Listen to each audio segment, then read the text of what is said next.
Pravasi, pravasi, pravasi, expat. Worker, guest, worker, guest worker, worker, foreigner, worker, non-resident, worker, non-citizens, workers, workers, visa, people, visas, workers, worker, a million, more, homeless, visiting, residing, born, brought, arrived, acclimatizing, homesick, lovelorn, giddy, worker, workers, tailor, solderer, chauffeur, maid, oilman, nurse, typist, historian, shopkeeper, truck driver, watchman, gardener, secretary, pilot, smuggler, hooker, tea-boy, mistress, temporary, people, illegal, people, ephemeral, people, gone, people, deported, left, more, arriving.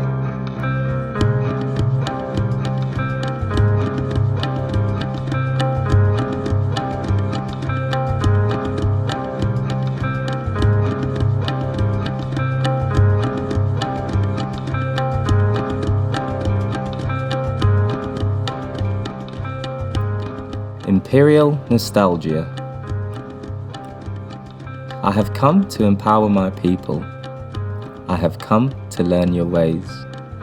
Can you afford me the same pleasure and assure me safe passage of way? I've come to echo the sun that reaches out over the earth with its rays. For land is owed to no man, contrary to the contracts that we gain. I have come in peace, not like the good old days, where our spirits were shackled from imperial ways. So we travel here from lands afar, realities afar from the nostalgic past, where we look to you to pull us through, crutched on you for guidance too, until we realize that we were nothing really to you. Not honeycomb like communities, but imperial subjects subjugated through unity. On my 21st birthday, I welcome the opportunity to speak to all the peoples of the British Commonwealth and Empire, wherever they live, whatever race they come from, and whatever language they speak. I declare before you all that my whole life, whether it be long or short, shall be devoted to your service and to the service of our great imperial family to which we all belong.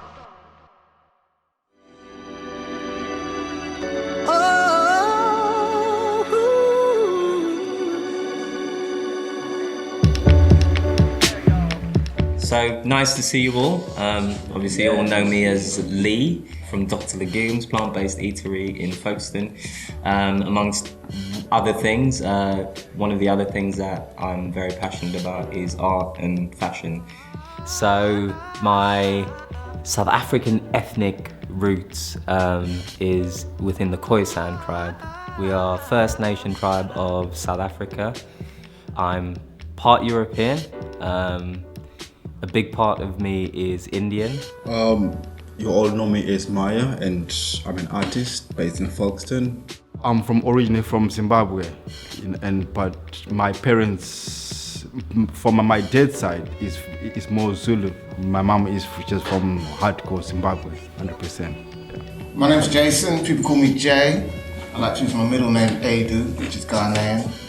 My father was Ghanaian, Fanti tribe, Cape Coast.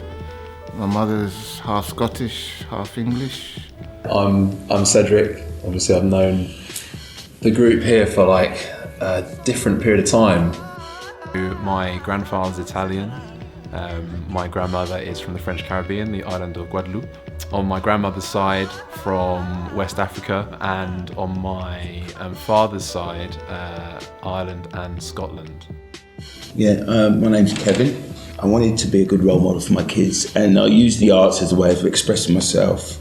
So my father is, or maybe was, Bayesian, and my mother was Guyanese, which is British Guyana. My name's Randolph Matthews. I came up to Folkestone 5 years ago with my family. My parents are both from a beautiful island in the Caribbean called Grenada, and I have lots of family who are in Trinidad as well. It seems that our roots could be going back to places like Ghana as well.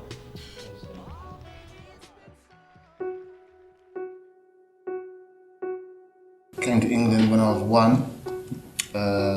From there, when I was 6, I went to live in Los Angeles during 1968, I think it was, during the height of Black Power, which kind of shaped my outlook on things. So I'm quite lucky to be around at that time. So I did my schooling in Zambia and came back to England when I was 15. Came to Folkestone when I was 15. Yeah. I went to school with Kevin. Yeah. 3 of us, the whole school. Yeah, which is a whole conversation to have. But yeah, I mean, I'm here now. I mean, it's really good that we're having this, this conversation now, because this wouldn't have happened, some time ago. Yeah. So, and it's important to have you and have Kevin as well, your generation. Sure. I moved to Folkestone when I was 15. Before that, I was born in Brighton and I moved to Paris when I was 10, so I spent a couple of years living there with my grandma, which was great fun. Picked up French as well, which was cool. And I think it's probably something we'll talk about a bit later on, but moving to Paris at 10, having grown up in the UK, in Brighton, it's quite cosmopolitan, but moving to Paris, where there's a huge Afro-Caribbean community, and suddenly felt so connected to things that I'd actually missed a lot of my childhood growing up in sort of coastal Sussex. So yeah, that's where I discovered my love for music, really. Turn on the radio and you're in Paris and suddenly you can access hip-hop, soul, R&B, funk 24/7. It's just there on tap. So I was hooked from that point, and that led me to start DJing when I was about 14. So I've been DJing for about 20 years. After growing up in London during the 70s, 80s, 90s, and actually Europe was the thing that actually opened me up to seeing and wanting a landscape that fit me better for what I needed. And artistically, I'm a composer. I have a love for everything that's driven by the voice. And for me, Folkestone, I love Folkestone for what it is. Each year, it seems to bring out another beautiful aspect while sort of unraveling the diamonds and the nuggets within the dirt. And I suppose, even this conversation that we're going to be having now is about knowing that the diamonds of what we have is always there. It's just more of a case of what the things that we are in front of it or around it that other people may put on it. And at the same time, taking full responsibility that we put on it. We put on ourselves when we are in these different landscapes. So yeah, that's me. I started, it goes back to, I was a DJ, I did a bit of DJing.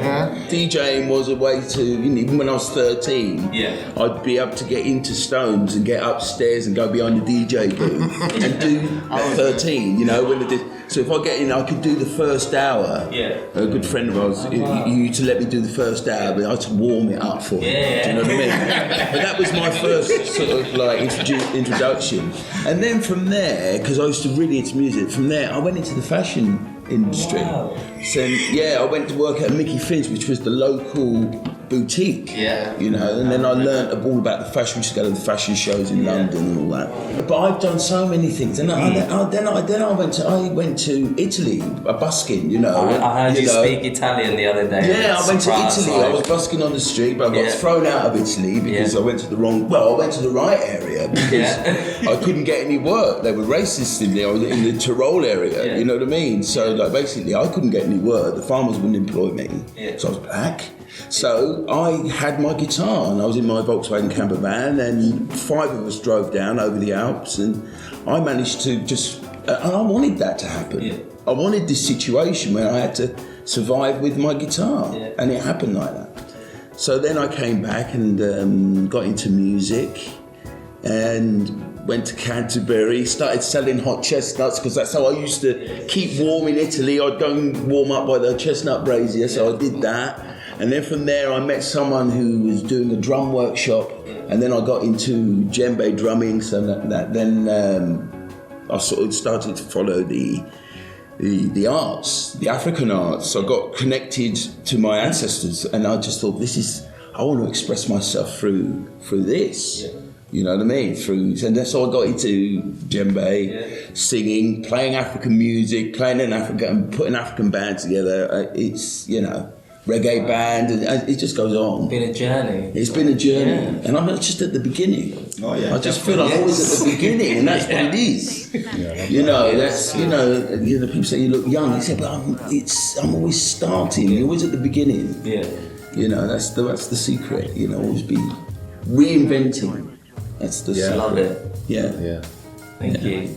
Cool, man. I mean, that's also, I think, a really important point that I think, you know, for us as parents, I've got a little girl myself, so she's 10, she'll be 11 soon. She's, you know, at that age where things like politics are spoken about at school now as well. So there's questions happening, there's reactions to people's ways of behaviour that's happening, and it's really interesting to see from a child's perspective because it's, you know, very naive. Like kids of today, preconceptions they're taught by parents. The kids themselves, you know, they come home with a different mindset, like an elevated mindset to what we have as adults, you know, because we've been bashed and, you know, given these mindsets and ideas by a broader society. So from that perspective, I think it's also important for us to, you know, learn from those kids, learn from the way that they see the world, but also, you know, we feel it important to equip them to go out in a world where, you know, one or both of their parents is a person of colour, is, you know, us as black men here, all our kids are, you know, part of us. So yeah, that's something important to kind of strive towards a world that doesn't really see things like colour. You know, it takes people at the value that they have, not the value that, you know, their appearance gives to them. And yeah, I just thought that was quite interesting to see that we all kind of have that need to want to share this thing, because it affects not just us, but it's going to affect the generation, you know, beneath us. So because like for me, in my case, I've got 2 girls, you know, like for me, when I was a kid, you know, why I make art, like I remember back in the day watching MTV Raps, you know, 5 Freddy, you know, like he was the presenter, right? And on this episode, he had like a Pasky and Ramosi. I still remember, you know, Ramosi, he was in this costume, you know, like he was in a character, different guy, right? And then you had Pasky doing his drawings and stuff. I was like, I want to be like those guys, you know? For me, like now, I want, why I do my art, my purpose, why I do what I do, it's not for me, it's more for the kids, basically. Because like with my daughter, my older daughter, she's 14 now, right? So we had this conversation because like in school, she's got 2 friends, 2 white friends, and then there's her.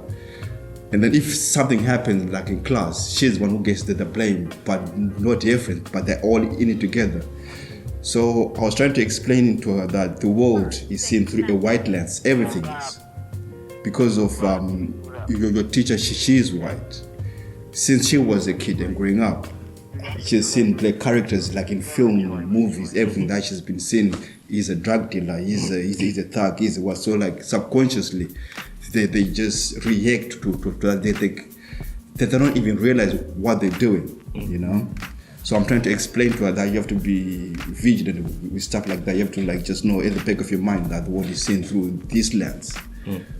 So what I do with my work, and if I'm successful in doing something, those black kids, they can see that, oh, that's a black guy, he's actually doing something. So they actually see through that black lens, I want to be that guy. You know? And then that's a really important point, actually. Because I mean, we've all got children. Are they in Folkestone as well? Yeah.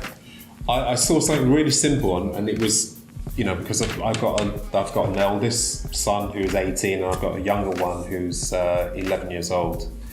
And night time is, we kind of chill out and we watch Netflix, right? So there's a bit of a Netflix moment, especially over this COVID period. We've just been feasting. He's been feasting on Netflix. But it's interesting because there was this choice of what is in front of you to watch. So Netflix has this, array of films you can watch, and obviously the films are white orientated films or comedy. If you're going to watch a comedy piece, a lot of them are comedy pieces that naturally would come in front of you. Is Modern Family, for example. So he was feasting out and watching Modern Family. I must have watched like 90 episodes type thing. Just kind of like 3-4 episodes a night, and then I don't know where it came from, but I was sitting there and kind of going, this ain't right.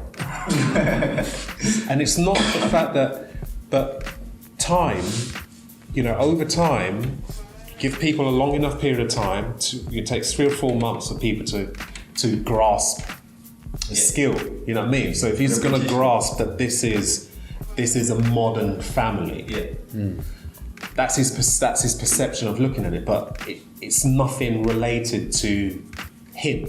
He can't see a child in it that looks anything like he is. And I was like, okay, no, something's got to stop. So I can't remember where it came from, and all of a sudden Blackish came up. And I was like, right, I said I would not get Prime, right? Prime. My wife said, there's problems with it. I was like, no, I'm not getting it. Don't get me to get it. And then all of a sudden I was like, damn, I've got to get this. So I got the Amazon Prime and we started to watch Blackish. And I had said nothing to my son about it. And I just listened. And so 2 or 3 episodes in, all of a sudden I heard Eli go, I want to be an actor.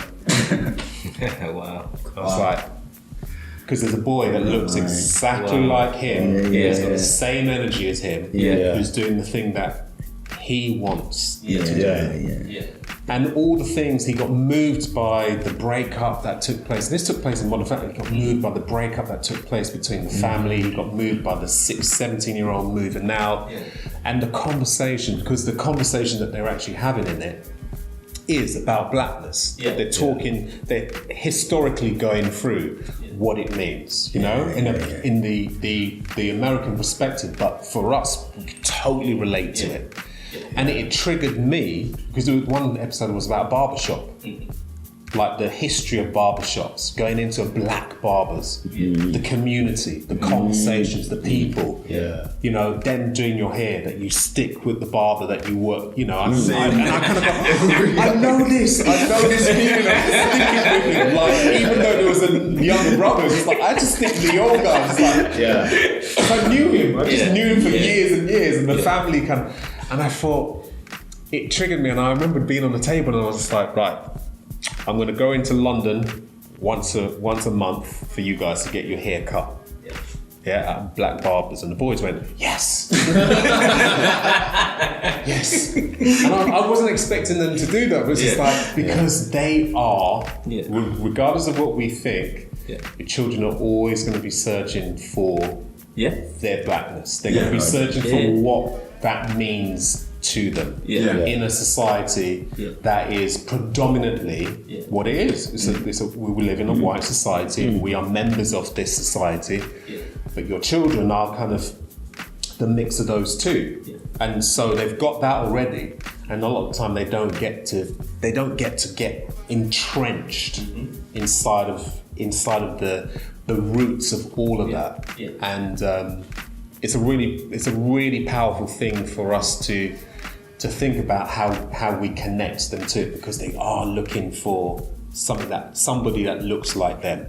And my eldest has come up with that enough times. It's like, finding people who look like him is his trigger point to take a next step forward. And I think that's extremely important, because blackness is something that is highlighted by society, negatively in most of the cases. Sometimes it's positive, but only in certain assumed roles that we get. So having that realization for the first time that is your USP as such, I guess, is the one thing that makes you stand out. And I mean, us sitting here, we're all different shades of black, but to have the same kind of response to certain situations that have happened and has stood out because your skin is slightly a darker shade, I think is the commonality here. So, talking about barbers, blackness, I guess one of the first times for me where it stood out being in Folkestone and Hive was going in and trying to get a haircut, and being an 18-year-old South African, finished school, coming as a Commonwealth subject, I guess, taking advantage of a working holiday visa. That was a strange thing to walk into a barber shop and be told, like, we don't cut Afro-Caribbean here. And I was like, I'm not Caribbean, like, I'm African. And that was it. And it was, several times until I guess I found, Dale, your nephew. My nephew. And Jimmy. Dale's along GQ. GQ in Cheriton, another arm of the Folkestone and Hive business. That's my nephew. That's what happens when you cut full you give free shout out to local business. GQ in Cheriton. He's the same shade as Nathan. Same shade as Cedric. Yeah. So he's in Cheriton. He's in Cheriton. Damn, changing barbers. Save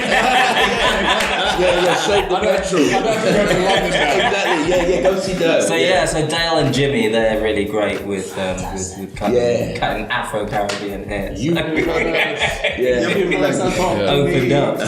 So I think that for me was like, one sort of occasion in Folkestone in itself when I was I'm black.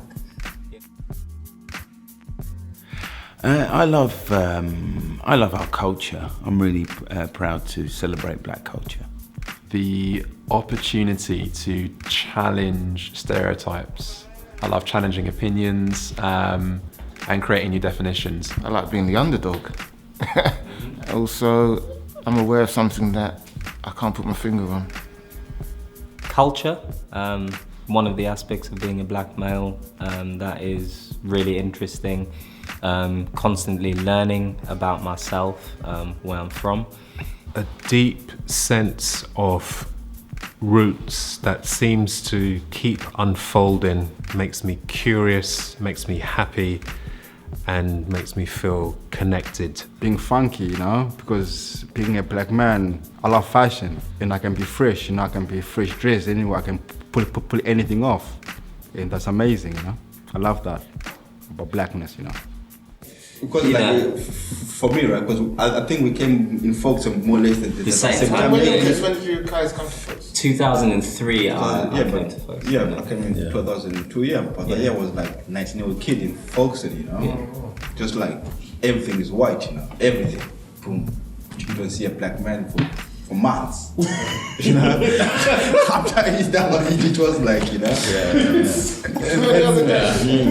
They're like, you're talking to two of the infamous three. That was the whole generation before us. Was it like an event in the calendar? Easter, Halloween, Christmas. I saw another black person. Yeah. It was like that one day. Yeah, it was like that. It was like that, you know. When Jason and I were. But you know, the other day, I was in church now, just for a moment, I looked up, I told you that today. Yeah. And everyone I looked at was black. Like 5 people. Just everyone was black, and I thought, then it just went. Where am I? Yeah. But then you know what, like, for me, right, at that time, the first time, right, just white people, you know, just thought, this is England, you know. But then a month later, me and my brother went to Brixton shopping. You know, I've never been to Brixton. I've never been to London before. You know, we took the bus. You know, and then went to Victoria because the bus used to go to Victoria Station, right? From Victoria Station, you get the Victoria line to Brixton. So I never went outside. So I'm just like in the underground somewhere, right? Coming out of Brixton, you know, the tube station, the Brixton one is quite low. So when you're coming out, the steps are quite steep. Yeah. You're coming up, you get to the top, and then boom! Oh, like, wow. There was some guy singing on there, I'm like, I could count the white people in there, you know? In the area, I could count like 1, 2, 3, 4, less than 5, 10. Yeah. It's just like a sea of black people, you know, just like, wow. I didn't even realize this place existed. You know? That was an eye-opener. You know, that's when I started to feel more comfortable in England. You know? That was the first time I thought, there are actually other black people here. You know, because in the beginning, I had an identity crisis when I was a teenager in Folkestone. Bad, you know, and I just had to get out. That's where I went. When we lived in Brixton.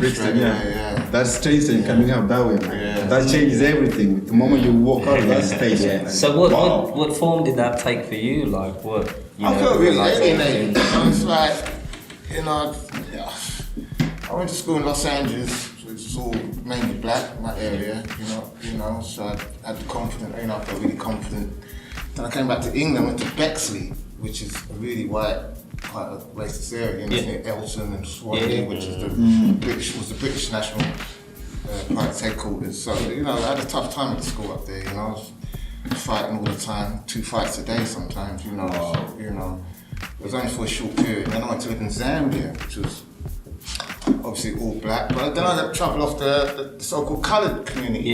You know, because I come from like the one drop and you're black. You know, one drop in your, you know, black is black, you know, it's not the colour, it's your, you know, but it was different, it was weird, you know, it's like they had this coloured group of people that, you know, just like, didn't identify with black, it was weird, and they expected me to be like that. I mean, it's, I guess it's complex, you know, I mean, like I was saying, I guess my upbringing is Cape coloured, but for me it's like, I identify with what people see. People see me as a black man, so it's... That's what I say to them. I say, look, you go to England, man, you're a nigger, you know what I mean? You're different from Africans, you ain't, you know? You see, when you step out of this environment, you see what happens. So, then I came back to England when I went to school with Kevin at the age of 15. Which is alright actually, even though there was only 3 of us, we didn't have too much of a hard time. You know, you had your moments. What school did you go? Wingate. Wingate. I mean, Kevin's good at football, so we had so we're good at football. That was the thing. It's funny because can I just come in there? But on the sorry, I've forgotten the name. Maya. Maya said about when he walked up Brixton and he saw. You know, you hadn't seen any black people. No. Right? So I'm black British, born here, and I had that same experience when I landed at Koto Airport in Ghana. And I've come through the airport, and that was the first time I saw a sea of black faces. And that when I took the blood home to Ghana, and when I walked out the airport, I had this 20 seconds of like time stopping still where I was taking this like a rite of passage where I've come through and like bang. Yeah, me too. Yeah. Jesus, man. Honestly, the feeling you just don't believe it, you know. You can't explain it, but it's the feeling. And the time stood still, and then like the movie stopped. Yeah. And then it started again. And honestly, and then I'm standing there and I'm looking and I'm home and I'm thinking, this is home. Do you know what's really interesting? Right? And just finish this. And then I'm looking and I see this man walking through the crowd there. And it's the image of my father. It's the shape of the head, the texture of the car. I said, wow. You know, I just had to get that. The flip side of this coming from Africa and going into Brixton and me going back to and taking the black But like Lee, you said earlier, like you talking about when you first became aware of like your blackness. Yeah. And we were like kind of exploring that topic. Yeah. What's been really interesting is I'd like to kind of ask you guys a question. Yeah, of course. Did you feel when you became really aware of your blackness, was it more when you came to an environment where you were in the minority and you were out of the norm that you're perhaps used to, or was it actually when you were surrounded by people like you? Because you're talking about coming out in Brixton, and there's something that seemed to bring this almost a realization again of like, oh shit, like I'm black. Yeah. Do you know what I mean? Like these people are like me, and you're talking about a landing at the airport, and suddenly it's like time stood still. So then there's a question like, is it more one or the other? Mine was actually the fight. So the situation was, I saw my school picture, my primary school picture. I saw myself in it. I didn't see myself as the only black child I just saw myself. Yeah. So, that's me. Yeah. That's me, and that's my friend Rory, and that's my friend. That's the girlfriend that Rory likes. It was all of that type of stuff. Yeah. But it was when I saw another boy, a black boy, a year or 2 years above me, fight because somebody had said something to him, and you'll probably relate to this. That's when I knew I was black. Or when I saw a brother, when I actually saw somebody who looked like me, not having the same treatment as any of the other kids. When I heard what was said to him, that was a spike, and all of a sudden I went, it's me and him. That means that I could get I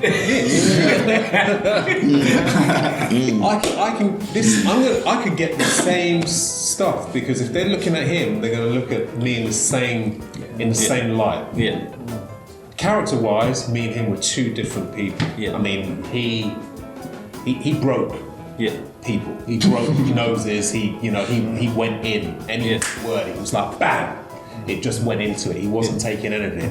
Whereas I was more diplomatic. I was moderated. You should get the guitar out. It was a bit more like. We need a baton.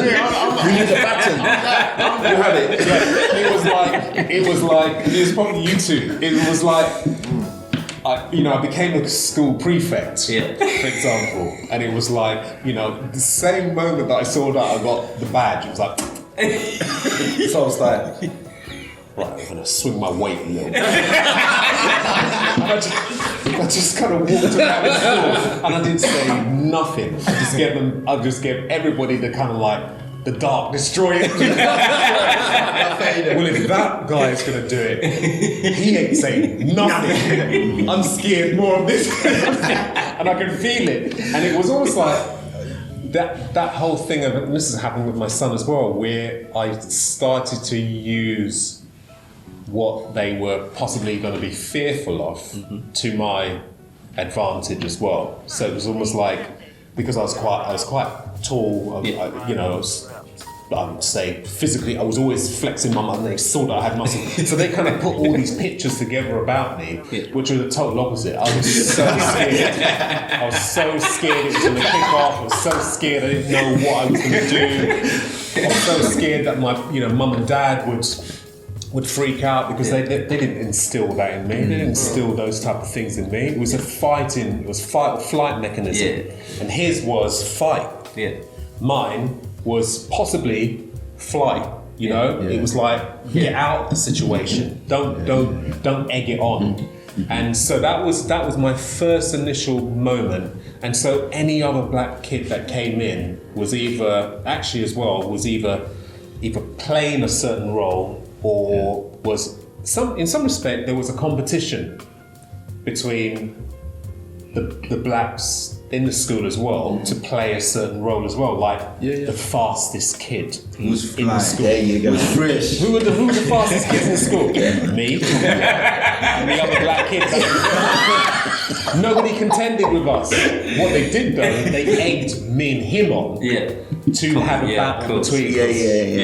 And that almost destroyed the companionship as well, because now we were fighting to keep this control, and it burnt me out because actually I just wanted to be a brother with him. I actually wanted to throw this back to them and just say, well, bollocks.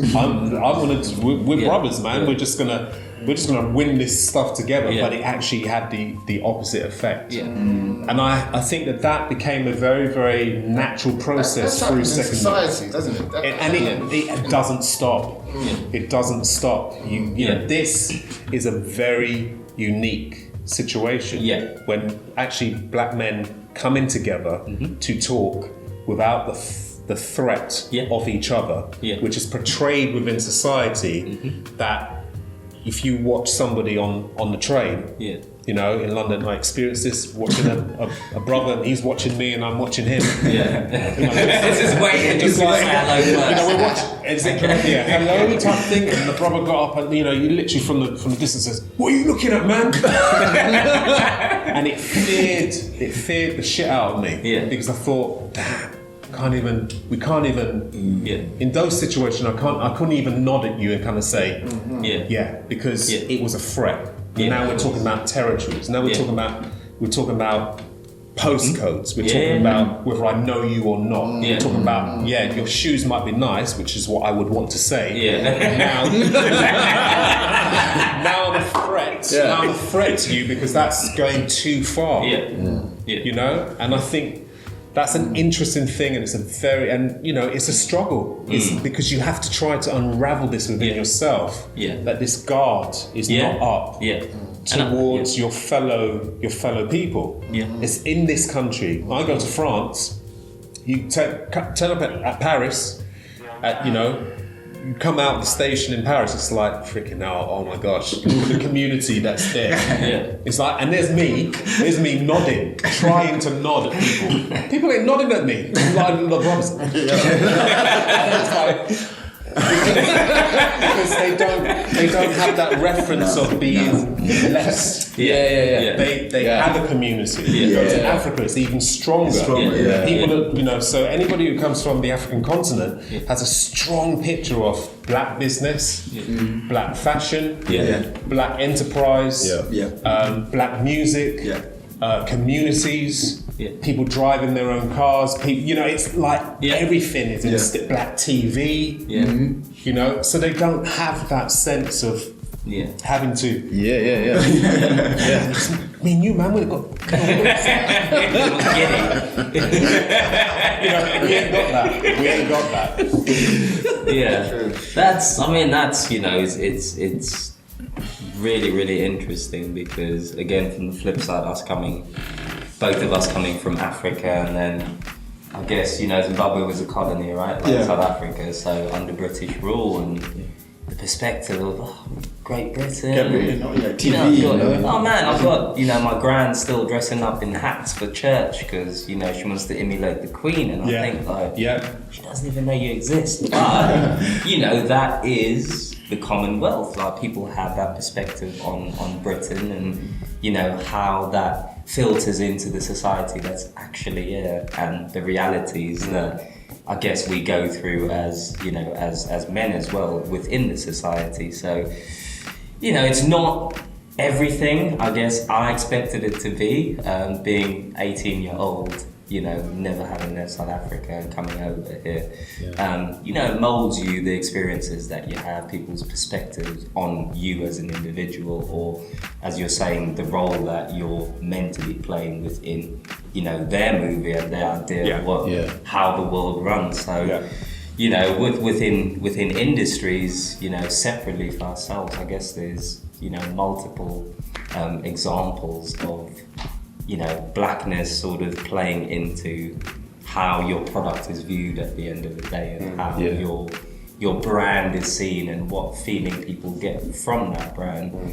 So yeah, I mean, just anyone who's had any, especially, you know, pertaining to the music side of it, how's that sort of people's ideas of what you know you should be doing, how is that fitted into your own ideas of what you feel you should do as an artist? I mean, you were talking about so you know both came here from Africa, and you said you were born in Ghana, right? Yeah.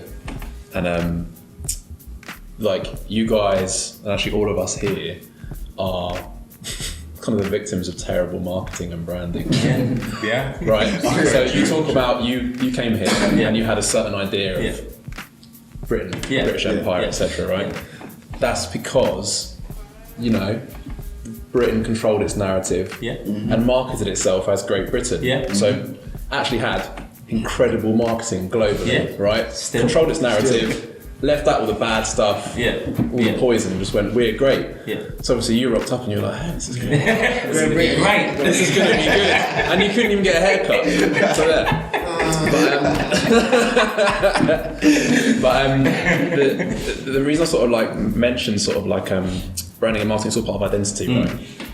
And I think you were talking about what it's like being parents. You're talking about like what you watch on TV. You're talking about music, and earlier on you're talking about your travels and where you've been. And identity is so important. It comes from like, there's not like this defined list, but I was thinking a lot about this recently in terms of why is it that we have to have a conversation to re-educate and almost continually reshape the definition like, of blackness. And keep expanding it because it seems to be squashed into this narrow view, and we have to keep adding. It's like an accordion, you know, constantly doing that. And it comes from like, I think it comes obviously from education, it comes from family, it comes from your environment, and I think it then comes from also media. So like, we live in a society which is really shaped by those things. So for me, it's an interesting experience because I'm mixed race. So like my like black identity is a really interesting one. I didn't have a choice, by the way. Society saw me in the way that I was, you know, and was like, yeah, you're black. Like, and it's interesting to me, and there's a sort of different conversation around, you know, you become racialized as black automatically, and sort of denied the kind of the right to be entitled to some of the same things that the other aspects of my like heritage is from. So then like my kind of awareness of my own blackness didn't really come from the family home. Well, my mum's mixed race, so it was just me and her like growing up. She was really into, you know, sort of classical music and actually a lot of more traditionally sort of like white pursuits, if you want to sort of label them that way, in terms of what we're told again that the spaces we're supposed to be in and not supposed to be in. Thankfully things are changing, but back then it was definitely more of a white thing. And interestingly, I was thinking, you asked me earlier about, you know, when I became aware of my blackness. It happened, I didn't realise it until a few years later. And I was at primary school in Brighton, and I was the only black kid in the whole school. Like literally just me. And there was one other kid, this Indian kid called Ryan, and he was like my best mate. His dad owned a corner shop, stereotype. But you know, you come and you kind of fit in, don't you? Like where society allowed you to fit in. I'm sure he had his struggles of trying to do other things. He was a highly educated man. He came, and that was what he could attain. But I remember my teacher. I don't know if any of you seen Everybody Hates Chris, the comedy based on Chris. We're watching that now as well. Yeah, yes, yeah, it's amazing. And he's got this teacher who's like trying in this weird way to like make him feel like accepted, but keeps just putting a spotlight on him. And suddenly he's a spokesperson for like everything that's black. And I remember one day, I must have been about 8. And my teacher came to me, she said, hey, like for assembly next week, would you do a dance? And I was like young, I was like, yeah, cool, whatever. I've been watching The Fresh Prince. And I remember the next week I came in my own clothes and I just literally basically did the Kid and Play dance on my own. Yes. I was spying. literally. And then the Running Man. Yeah. And that was it, in front of the whole school. Yeah. There was no context, there was no nothing, and then it like ended, and then I was done. Went and sat back down, and that was it. And like, I just felt fun, you know, at that age you don't really care. And I remember years later I was thinking, man, I was like, that's just like, right, okay, we know nothing about culture in the school, it's about identity, right? We're not talking about like blackness or black history. We're not educating the kids around like culture. There's no real like culture like in the school, certainly not like African like culture. So the best we can do to try and like educate the other boys and girls in the school is take the brown boy and make him do a dance. Do you know what I mean? So when I look back on that years later, I'm not the best dancer either. I want to see this. Thankfully, there's no video footage that exists. I'm not telling names of the school either in case anyone tries to ring them up. That's it. But it's interesting, isn't it? It's like, okay, like that was in those days, you know, being a kid at primary school in the early 90s, that was the height of like diversity, and it's so interesting that it's kind of like, okay, let's just put him there, and suddenly everyone knows about what it means to be black. Done a dancer a few minutes. So like, I think in a roundabout way, the reason that I mentioned that story as well is that it's so like exciting that we get that there's progress, that the passage of time doesn't actually change anything. There's action that has to happen in that time to bring about change, and suddenly we're in a space where like lots of people like us are having conversations like this where we can like help to like expand the narrative further, like shape like identity. It talks about environment being a part of like how people understand identity. We're part of this environment, this community. These conversations help like our environment to change and sort of like understand. You know, being a black man at home behind closed doors, you know, having the freedom to just not be a black man, but just be you. Just do you. When you step out, of course. It's just an awareness. So you know that heightened awareness that I think every one of us has due to, you know, situations that we might have experienced, like how that molds our behaviour. You know. Folkestone, I love the diversity of Folkestone because in my street, right, where I live, one side is like what people call Folkestone, rough and ready, and then on the other side of the street is middle class, you know. So that contrast in just in one street tells everything you need to know about Folkestone. I've got some long-term friendships down here from all sorts of types of people, and that's priceless. I took the opportunity of coming over on a 2-year gap year to Folkestone to stay with family. My love for Folkestone has developed and grown. It being a town by the sea is something that I really, really, really love about Folkestone. You can get lost in many different aspects of the landscape as well as the rich community that I really do feel I'm part of. I love the fact that Folkestone is changing, and I love the fact that I feel like I'm a part of that change, and that I'm now part of a community. Basically, I think I like Folkestone for just because it feels like home. Really, that's it. Really. You know, when we walk through public, when we walk through town, when we go to the supermarket. You just want to see the lady at the counter think, okay, I'm going to make her feel at ease. You know, how am I coming across? How am I, you know, I wanted to feel at ease. You know, for me Not again, walking too close to somebody. If you. So why are we talking about that? That's every day. It's a werewolf. So every day. nighttime walking behind somebody, and then behind somebody who's a female. Worse. I have to across the road. take slow my steps down, and then 2 cross to the other side. And then slow my steps back even further. Smile. Like it's down to you to de-escalate a threat that's not even there. That's not there, but it could be there because of the nature of the stereotype that's being I'm always aware. I mean, when I'm out with my dog's, you know, a bully breed, and I'm aware of how I'm seen when I'm with my dog. But when I'm with my dog and my other little terrier type, you know, little fluffy thing, I'm seen differently again.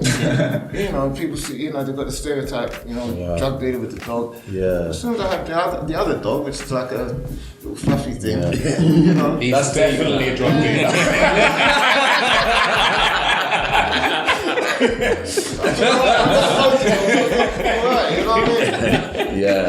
mean? Man, that's deep. It's relentless, song. It is relentless. Like the kind of like social acceptance that you like win through having a fluffy dog is outweighs like is enough. I don't know, like it's kind of like, oh okay, he must be harmless because he's got like a fluffy dog. It's like, well, why can't I just be harmless and me? What do you know what I mean? Like, why can't I just, I'm harmless as it is. A fluffy dog isn't what's like the kind of defining characteristic here. That's interesting. That's deep, man. That's interesting. Like, Fluffy dog. Get a fluffy dog. That's the wisdom from today's conversation, man. I know we all can't be the person who we are when we walk out the door, but you know, certain changes shouldn't be something that has to be a given for us just because we're black men. So, you know, that was just something hard to sort of process and try and find out from other black men if, you know, are there certain things that you do, you know, you said when you're walking at night, that's something that you will adjust yourself accordingly depending on, you know, who the other person is, but is that really our responsibility? Does it lie with us to have to, you know, change our behaviour so that we're not seen as this stereotype and this threat? I play a game, like in Lidl's, there's this security guard, she's female. Because I the first time I noticed, because I went into Lidl's once, you know, walked in, and then I went by the refrigerators, and then because she was like opposite the other side, standing there on the place, she came and stood there, and I was like, okay, I didn't take any notice of it. Second time it happened again, so I said, all right then, let's play a game. So every time I go in there, I make sure that she sees me, and then I keep walking around nice and slow, and then she's like looking at you, you know. So you know, she's just playing that game, you know. But that becomes part of it as well, isn't it? Within the institutionalized aspect of you know, us wanting to pursue a vocation within a society. You face these games that you have to play to get to the next point, or to be able to support your vision of wanting to live a more fulfilling life. You know what I mean? It's just like, you know, what do you have to do? You know, the whole thing of the calls that I would get, for example, that I've had, you know, only afterwards I've recognised were just like, is that right? Did I hear correctly? Hello, Rand. We've got your number from somebody. We want somebody who can do an African drumming workshop. Whenever did you know I did? Wrong number. Call Kevin. The other black man. But I know a guy. Where the hell did you get this from? But it was only afterwards that I put the phone down and almost like said, "Oh no, I don't really do that sort of stuff." It was like, "Oh right, okay." Everything in one pot. Oh, he can do it. He can do, you know. It doesn't have to be really good. Yeah. Just need somebody who can. He's abstract. You know.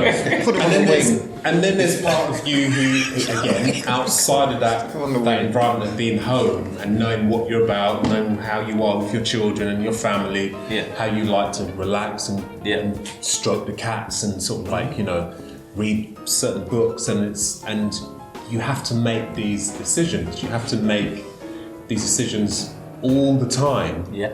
Whether this is going to serve the purpose for you to support the family, for example. Yeah. You've got to put it to the side and walk out the door and pull your stuff together and make it work, and you know it won't be for long. And I hear that going in my head. It won't be for long, Randall. Just do it. Get back home. Do it and get back home. Yeah. You know, and it'll be all good. It's just a quick thing. Yeah. But that is very tiring. Yeah. Oh yeah. It's very tiring to have to consider all the things that you express. You know, walking late at night and wanting to just enjoy walking with people on the street without thinking, I need to navigate who I am with that lady who might be threatened by me, even though she probably doesn't even know I'm there. You know, and there's other people, but I'm already aware of it. Yeah. Walking into a shop, befriending people. Yeah. You know, consciously befriending people, where you just know it's not because I just actually want to just walk into the shop, get my stuff and go back out. It's like, as soon as I see the security guard, it's like, how you doing? Diffusing the situation. Yeah. I'll check myself out for you. Yeah. You're like, no, it's all good. I know where the bananas. It's all right. Thank you very much.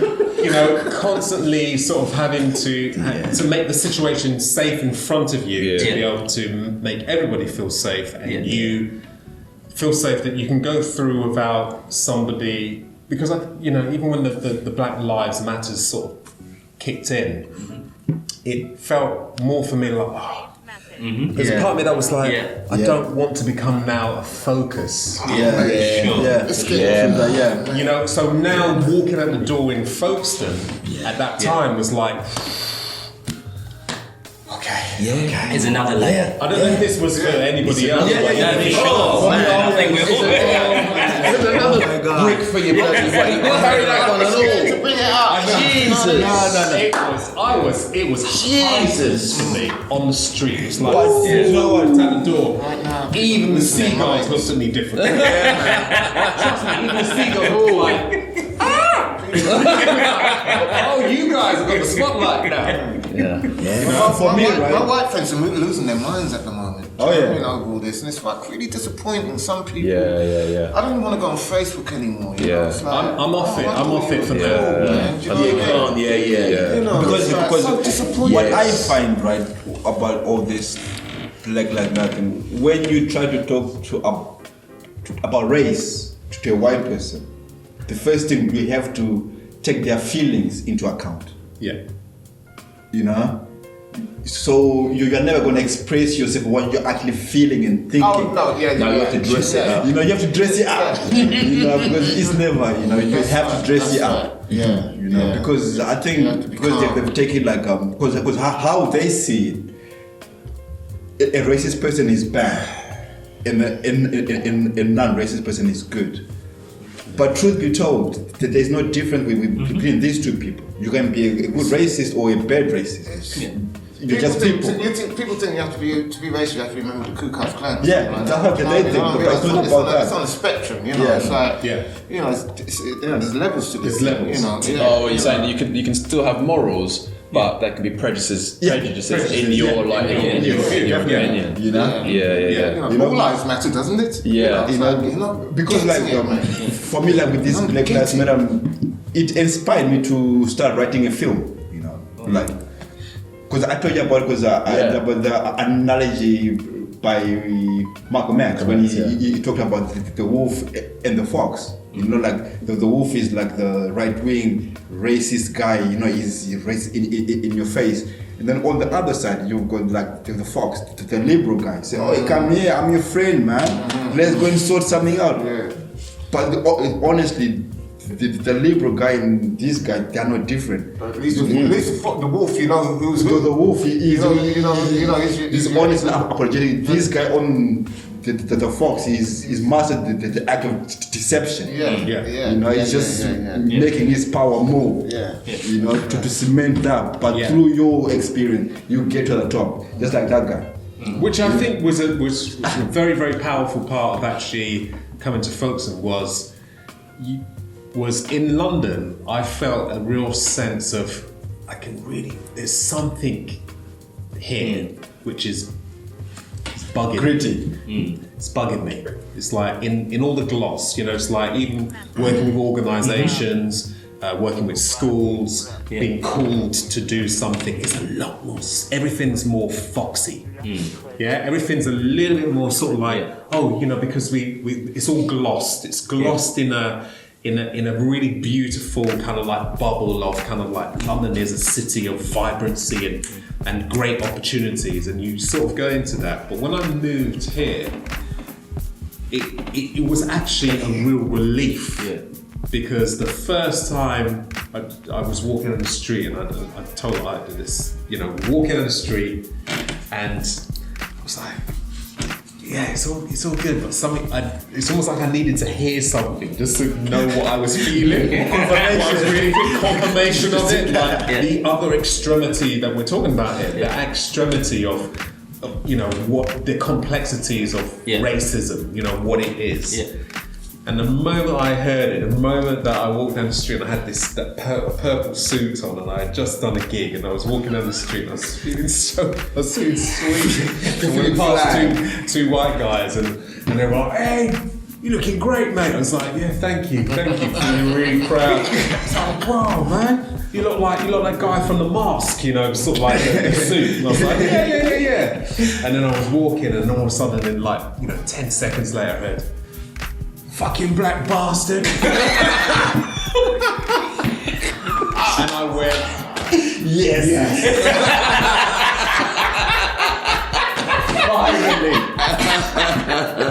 Finally, that clarity, that real clarity of what. Because I think, you know, there is something that we have to celebrate as well about sensitivity, you know, intuitiveness. We have a certain intuitiveness about our culture, that is driven into the things that we love and the things that we present. That's why music has been such a powerful force, because the intuitiveness of black music is because of this intuitiveness of what it feels. You feel it. It's a real feeling, and we can convey that, and we know how to convey it without intellectualizing it. You know, so you watch black musicians, black jazz musicians, and white jazz musicians working on the same ethics of actually discovery of exploring and creating music. You'll see the white musicians will be writing stuff down and trying to make it as intelligent as possible, as complicated. The black musicians will be just like, but I feel it's a visceral response to the culture that is already in us. So the burgeoning thing that's happening in London at the present moment, you know, the jazz, you know, the new jazz scene that's been taking place. Watch the people who are doing it. It's like the black guys are just rocking. Because it's a culture, it's a visceralness that is inside of us. And I think when we deny that, you know, when we deny the fact that we can feel these things, we can feel it in our, you know, using spirit type thing. We could just feel it in your spirit. You could feel that this is, I know what I'm feeling here. Just like dancing, right? Just like dancing, same that thing. That denial is a force that doesn't work. It works against us as people. It works against us in terms of how we then feel when we get back home. When we get back home, we feel depleted. We feel that the world is against us. We feel that we have the anxieties. We feel that we're downloading it in different things that aren't necessary. We're trying to almost like numb ourselves from actually that reality. It's because we can't accept. We don't have enough of that acceptance of actually, but this is such a strong force to not deny. You know, and again, that's why I come back to this. This is about a celebration of Folkestone and Hythe. Sure. It's about what we stand for here and what we can then start to viscerally, in our own way, express within our community again. Taking charge of, I guess, our own narrative. Yes. How we want to be defined as people, as individuals. So. Which is a little bit of what Malcolm X and the Nation of Islam, for example, were trying to get their, they've always been talking about their own economy. But actually it's like, if we can just stop looking outside of ourselves and then look inside and just look at what we have and start to build that economy. That spiritual, you said it was down to spiritual economy, financial abundant economy, family economy, not somebody breaking the family up, but actually knowing father can cry just like its son.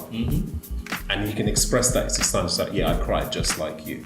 And that son can feel reinforced by that again and say, that's real. That's real stuff, that's connective. It's like connective tissue, isn't it, for us as a people? And I think that is a big thing for me. Even just the shift with my family, my two boys, is actually marketing. It's like I've got to design the marketing strategy for my children and for my house. I've got to define it as the man of the house. The breadwinner as well as alongside my wife. It's like I've got to define the marketing. I need to speak to you. It's like family, isn't it? We're talking about identity. Where's it come from? Family is a massive part. Like you have to get a strong sense of identity within your family. You get it from your environment, education, and entertainment. I think you were talking earlier on about the difference between, being at home and being outside. I suppose rather than like talk about that, you were talking about Black Lives Matter, and this year's been like a really interesting, shall we say, interesting year. I've found it's been quite exhausting at times because actually, like in the digital age, like the outside world is in your house because it's on your phone, it's on your TV screen. It's non-stop. It's non-stop. So you're constantly connected to outside. And like the thing that I've found difficult is that then the people who are outside in the outside world who have, immoral, terrible views. Even some people that I thought I knew, and then you learn about some perspectives that are difficult to change. That's in your space. So then you talked about the experience of being Black and being outside and how you have to modify your behaviour, and that's different to how you are at home because you can be comfortable. But then even then in my own house, I'm having conversations on my phone in my house where I've got people from the outside of something in my space. That's what I was trying to say. You really explained it well.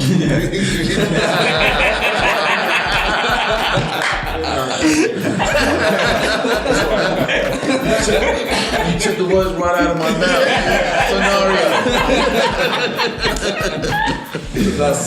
That's been tough. That's been tough. And myself and my partner, we're both mixed race. She's mixed race, I'm mixed race. So we're both sat there and we're like consuming similar media on our phones, on our laptops. And it's so hard because then like the outside world starts to feed the energy in the house, and then you're both like feeling so challenged and like exhausted, and then actually those are the things that can become even more than you've got to find new energy to kind of leave. How do you leave the outside world outside? Like when it's in your house, you know, like it's difficult. It's difficult. So I think that's a unique challenge for us, all of us, as like black people to understand like how to create a space for yourself, like internally, where you only give so much room to the outside world. The outside world isn't entitled just to come in and just take all of your energy and all your headspace. And the other thing for me that I've just found like infuriating was that like,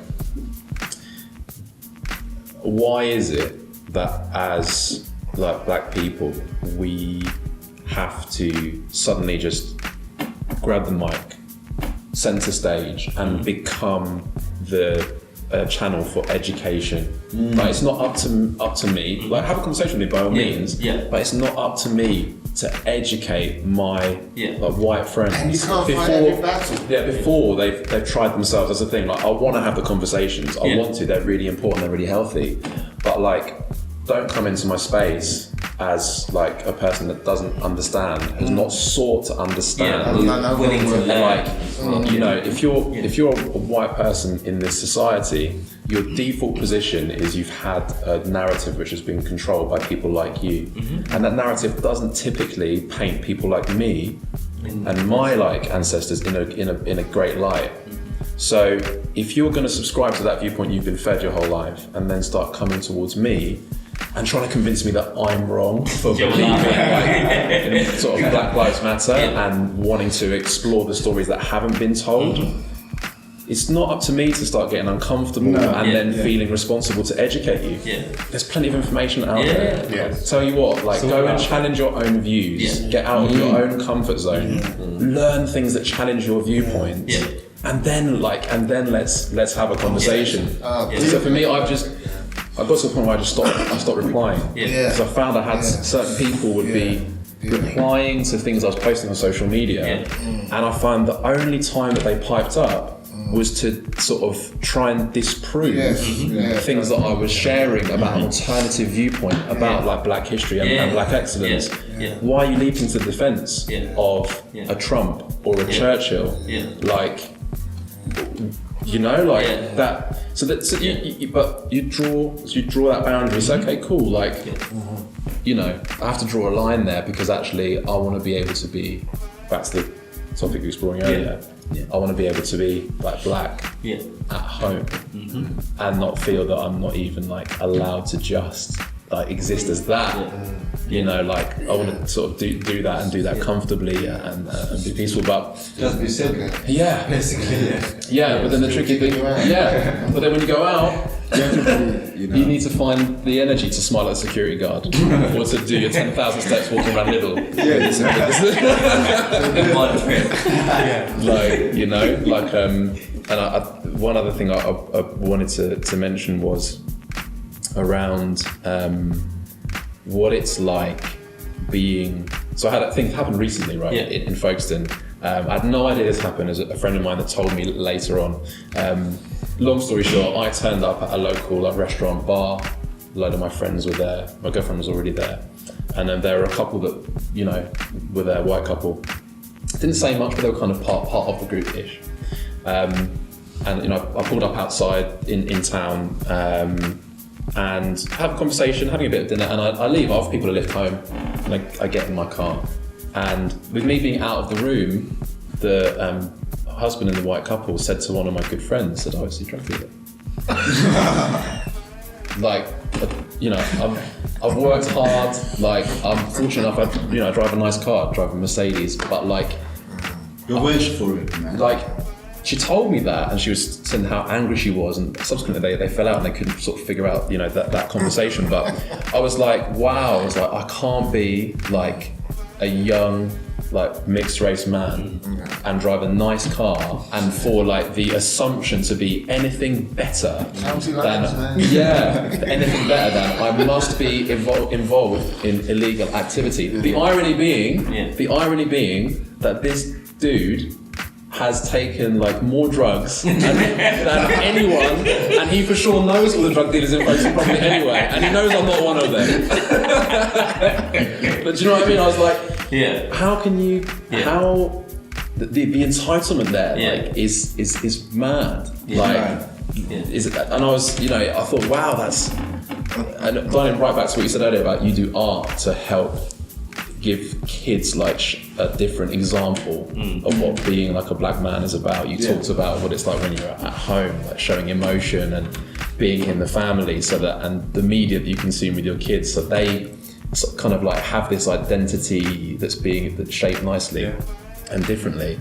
And like examples like that kind of made me realise that it's so important that we keep doing stuff like this. Because like the way we're perceived isn't always how it actually is. Again, thank you for everyone for taking the time and effort and actually coming out so we can have this conversation. I think there's a lot more topics that we need to explore as a group, intergenerationally as well. Like, it's so interesting to get the perspectives of what you guys have lived, like what all of us has lived, and to be here with all you guys. So nice. Yeah. So nice. Thank you very much, guys. Appreciate it. I think you've got me all wrong. You don't know me at all. You like the way I make you feel. You like the way I see right through you. I think you all wrong. You don't